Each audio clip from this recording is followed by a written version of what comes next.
Hello, I'm Severin Suzuki speaking for ECHO, the Environmental Children's Organization. We're a group of 12 and 13-year-olds trying to make a difference.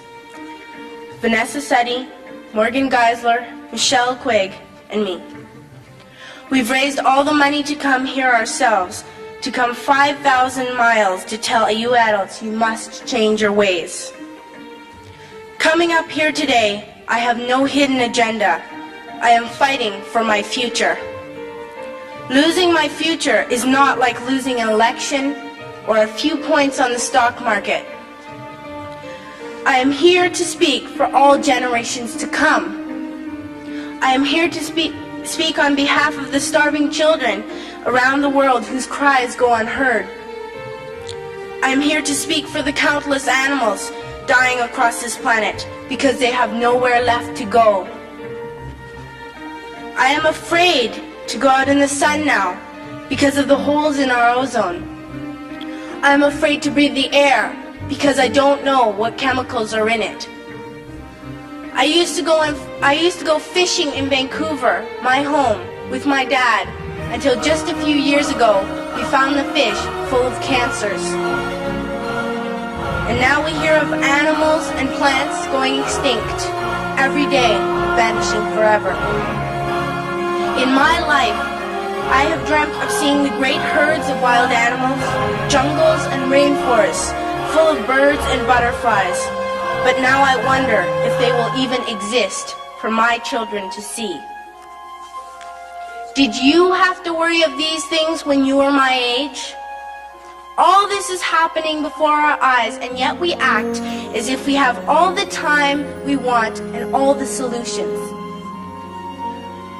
I'm only a child and I don't have all the solutions. But I want you to realize, neither do you.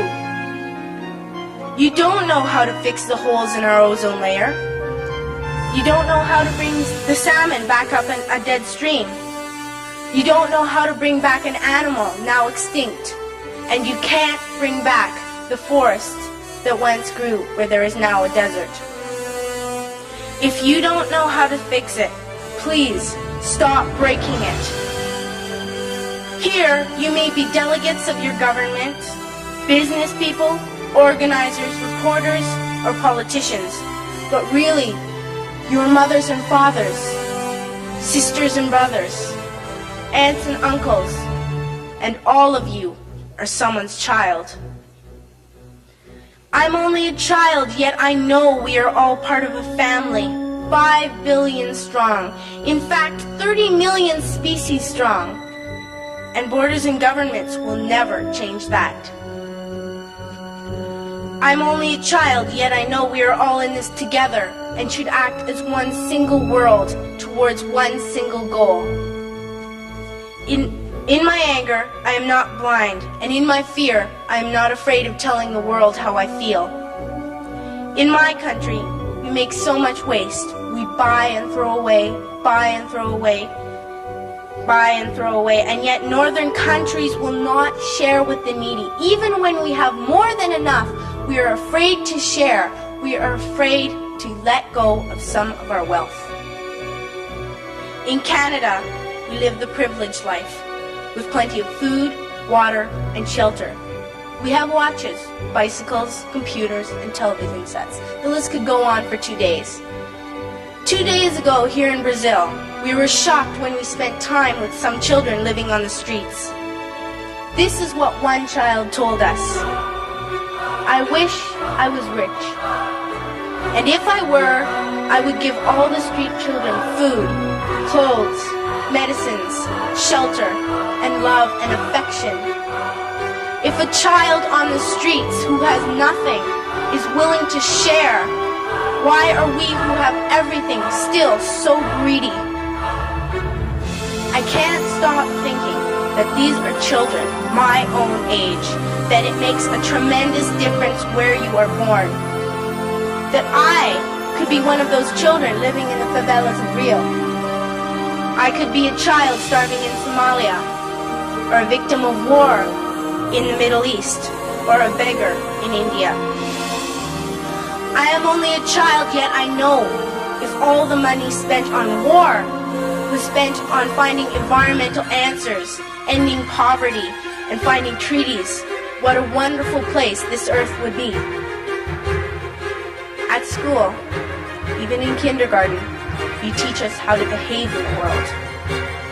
You teach us to not to fight with others, to work things out, to respect others, to clean up our mess, not to hurt other creatures, to share, not be greedy. Then why do you go out and do the things you tell us not to do? Do not forget why you are attending these conferences, who you're doing this for. We are your own children. You are deciding what kind of a world we are growing up in. Parents should be able to comfort their children by saying, everything's going to be all right. It's not the end of the world, and we're doing the best we can. But I don't think you can say that to us anymore. Are we even on your list of priorities? My dad always says, you are what you do, not what you say. Well, what you do makes me cry at night. You grown-ups say you love us, but I challenge you, please, make your actions reflect your words.